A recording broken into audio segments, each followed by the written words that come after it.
The Barnett family was unlucky for a long time. They had no children. Mrs. Sandra Barnett was medicated, traveled to all the holy places, even bought a trip to Jerusalem. Her husband, Mr. Christopher Barnett, followed his wife everywhere like a faithful knight, but no result. The Barnetts came to terms with their situation and decided to take a child from an orphanage, or better yet, two girls. They packed a travel bag to go to a neighboring state where the orphanage was located, to meet the little kids. There were babies as young as 3 years old being held there. Sandra was packing sandwiches with homemade cutlets, when suddenly, their appetizing smell became terribly unpleasant to her. The woman rushed to the bathroom, clamping her hands over her mouth. She felt nauseous. The trip had to be canceled. Instead, the couple went to the clinic, where they found out that Sandra was 16 weeks pregnant. Christopher was almost out of his mind with happiness. The gynecologist and waiting patients threatened to call security if the man did not calm down. From that day on, the couple switched to waiting mode. The man bought at the farmer's market cottage cheese, fruits and vegetables without nitrates and pesticides. Sandra kept her diet and regimen disciplined. As a woman with a college degree in education and 20 years of experience in an educational institution. A few weeks later, fate gave Barnett another surprise. An ultrasound scan revealed twins. Pregnancy was hard for Sandra. It affected the age. She still is not young. She had to stay in the hospital most of the time during the pregnancy. But the woman's suffering was not in vain.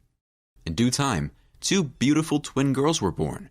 And the Barnett family began a difficult, full of cares and troubles, amazing and happy life. Their daughters were named after their grandmothers, Bonni and Maud. The girls grew up quiet and healthy, pleasing their parents and not causing them serious problems.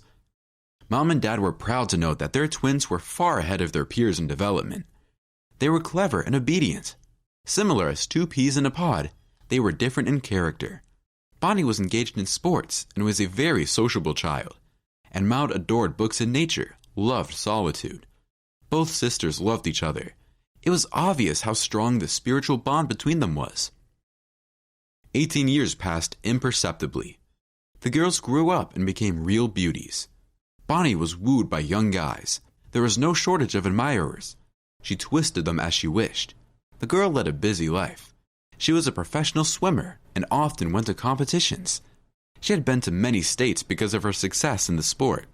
And at one of the competitions, Bonni met Michael, a cheerful and fun-loving guy. The guys liked each other, and every day they began to actively communicate. Then they started walking together and dating. And then the couple, without thinking for a long time, decided to get married. They told their parents about it. And Maud, a homebody, led an almost private life. She made no friends. Communicating with her parents and sister was enough. Out of town, she rarely left, did not like to travel. Maud's favorite hobby was cooking. From simple products, the girl created masterpieces of taste. And often, the housemates grumbled in jest. Again, the incredible smells around the apartment. When your sister cooks like a professional chef, how can you watch your figure? Grumbled Bonni. Maud also loved animals and was always bringing them home. A kitten with a broken leg, a starling with a broken wing, even a mangled beast. Not a house, but a vet's office. She was always rescuing, treating, and nursing. As a permanent resident, they had a huge shepherd dog, Grom, Maud's favorite. Father gave the puppy to his daughter for her birthday 3 years ago. The fluffy little lump on thick legs won the girl's heart once and for all. Since then, the puppy grew into a huge dog and became Maud's best friend and protector. Despite the fact that shepherds are large and formidable dogs, Grom did not live up to his intended purpose at all. He would lunge at everyone for the sole purpose of licking them to death. Bonni, when Grom tried to reach her face with his tongue, squeaked squeamishly. "Oh, Grom, stop it. What kind of dog are you? Get your paws off. Maud, call your drooler. I've got hair all over my sweater." The shepherd wasn't offended. He just as eagerly switched to Michael, the groom. He laughed, waving the annoying dog off. All right. No time for you, you silly." Silly, weighing 60 kilograms, ran to his mistress, cheerfully wagging his tail. He loved guests, but today there was really no time for games. Bonni and Michael were getting ready for the marriage ceremony. So many nuances had to be discussed with their parents. The groom's mom and dad were also expecting a video call. A real online conference call was scheduled. After all, a wedding is a big event in a family's life. The wedding day was just around the corner. Michael was literally carrying his bride in his arms. He gave her flowers, bought her funny trinkets. Parents and sister were worried, because after the wedding, the groom must take their beloved to another city, to a new apartment bought as a gift by her parents-in-law. The day before, the young couple gathered at a restaurant to discuss the details of the wedding, the decorations of the hall and the menu, and naturally they called Maud, who knew a lot about cooking. It was impossible to do without Maud in such a sensitive matter, as a festive table. The three got in the car and Michael started the engine. Then, something unbelievable happened to Grom. He started throwing himself under the wheels of the car, chewing on the tires, barking and howling. Christopher jumps out of the house to put a collar on the distraught dog and take him home. Bonnie said to her sister, "You've spoiled your pet. He won't let you go anywhere alone." Maud remained silent, worried something was wrong. But to cancel an important trip because of Grom's whims, she did not dare. She didn't want to hurt her little sister. The girl looked at the dog through the back window and waved cheerfully. The car drove away. Grom gave a long howl, and a tear rolled down his face. Christopher got goosebumps on his back. He had never seen a dog cry before. Michael drove skillfully and confidently. His bride was not afraid at all when the speedometer showed an increase in speed up to 100 kilometers. The sisters and Michael chatted and joked with each other as if nothing had happened. The driver slowed down a little. There was a dangerous turn ahead. The road was dry. Why would he want to turtle?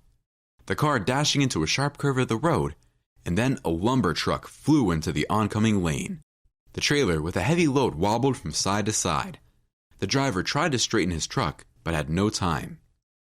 The timber tractor literally crushed the silver sedan Michael. After a while, rescuers, police, and an ambulance arrived on the scene. 2 bodies were laying on the side of the road, bagged up. Michael and Bonnie were instantly dead. Rescuers had to cut metal to get out of the mangled car what the young and beautiful people had turned into. The ambulance, siren wailing, was rushing into town. The doctors in the cabin were rescuing Maud, who had miraculously survived. But she never regained consciousness. The driver of the lumber truck, an elderly man who had not received a single scratch, was sitting beside the road, gripping his hands on his gray head and rocking from side to side. "What have I done? Old fool! I have killed! I have killed!" He had been very tired lately, working without days off. He fell asleep while driving and caused a terrible tragedy. Instead of a wedding, it was a funeral. The parents had aged 10 more years. They stood by the graves like stone statues, silent. There was no strength to even cry, but when the first lump of earth fell on Bonnie's coffin, the mother was barely held back. She almost threw herself into the grave. Father Michael was shaking with small tremors. He was alone in the funeral. The boy's mother had had a stroke. Sandra and Christopher were left with one daughter, but that didn't add to the joy. Maud lay in a deep coma, unresponsive to anything. Instead of a beautiful and intelligent girl, there was a plugged-in vegetable on life support in the ICU. It was painful to look at her parents, and everyone they knew, relatives and friends, were afraid to even talk to them, as if their grief was contagious and could spill over to other people. The medics did their best, but the hope of Maud's return from the other side of reality was fading before their eyes. And only one of them, a young doctor named Jacob, stood up for his patient's life with enviable tenacity. Yes, he was a real doctor, determined, talented, honest. He clung to every opportunity that gave a girl a chance. Colleagues shook their heads, not understanding why Jacob was fighting so desperately. But he hadn't really fallen in love with the Sleeping Beauty, had he? And no one knew or would have believed that Jacob had really fallen in love with Maud when he first saw her. Fragile, delicate, like an outlandish butterfly with broken wings. Eventually, Jacob made up his mind and convened a concilium. The eminent doctors argued fiercely and insisted that the young doctor was committing murder. This was unacceptable. Others argued that it was a chance. Colleagues did not notice at all the elderly woman who quietly entered the room. Everyone was silent. Mrs. Sandra Barnett stood quietly distraught and looked at the doctors with eyes full of despair. Jacob approached the woman. "Mrs. Sandra Barnett, Listen to me and don't interrupt. He explained to the mother that the consilium had accepted his proposal to introduce a new medicine that had proven itself in research. Urgent surgery is needed, urgent and very expensive, but Maud needed it. Jacob's faith in a miracle was so strong that the mother did not hesitate long, and the father sold the car, valuables, and appliances to gather the necessary amount. Better this than to watch our little girl slowly fade away. Mr. Christopher Barnett could barely hold his tears back. Isn't that right, Grom? He stroked the emaciated dog's head. Grom sighed heavily. He ate nothing. He only drank water from time to time. No one knew how long the dog had left to live. The operation was unsuccessful and yielded no positive results. Jacob irritably pulled the gloves off of his hands and walked out of the operating room. He did not want anyone to see the big, young, and strong man crying in tears. All for nothing. All for nothing. Christopher and Sandra had lost all hope. They had to say goodbye to their daughter. There was no more money to run the life support machine. They wandered down the hospital corridor, supporting each other like two decrepit old people. Christopher left the door unlocked when he left the house. Darling, don't swear. I'm not likely to come back to this house after Maud. Father swayed. And you too, I know. At least let the dog be able to go outside then. But Jacob did not give up. He decided to sell everything he had, to take out a loan, and he was even ready to rob a bank, just so Maud would not be turned off. All that was left was to wait for the parents and tell them everything. Maud must live, that was it. The arriving parents entered the room. Sandra kissed her daughter goodbye. Christopher stood and wept with grief. Soon Jacob would appear at the door and it would all be over. Another life would come to an end. We should not have taken Grom to say goodbye, Christopher said. It doesn't seem fair. Who would have let him in here? Sandra said in a matter of seconds. Would have let him in. Don't you hear the dog barking in the hospital? They let him in. Christopher's tone was even. The dog's barking became closer and stronger, and then the door of the room burst open and a huge dog flew in. He ran up to the girl's bed and shrieked so shrilly with joy that the dazed parents shuddered at the same time. Clearly, no one had expected this. It was Grom. He was rushing around the bed whimpering, licking Maud's face and furiously wagging his tail as if it were a little propeller. Sandra and Christopher didn't move from their seats, stunned by what was happening in front of them. And a miracle happened.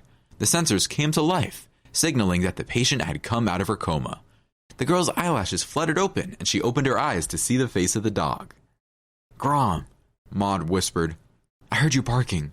Hello. Jacob, who entered the room at that moment, was stunned. The hospital staff, the nurses, the guards who had rushed to chase the dog, one by one, crashed into Jacob's wide back. Maud was quickly on the mend, and Grom was gaining weight at the same rate and eating for 3.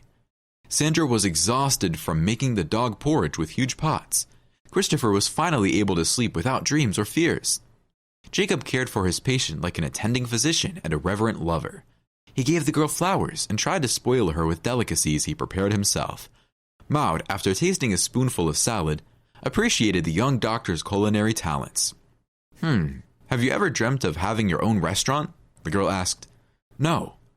Maud smiled. But you would try it, and I would be hired to work for you. I'm a good cook, as good as you are. She ate another spoonful of salad and added, and maybe even better. Jacob, of course, did not open the restaurant, but he did the more important thing in his life. He offered Maud his hand and heart, and the girl happily agreed. The young couple kissed, and Grom galloped around and blatantly interfered with the lovers, trying to get to their faces with his drooling kisses.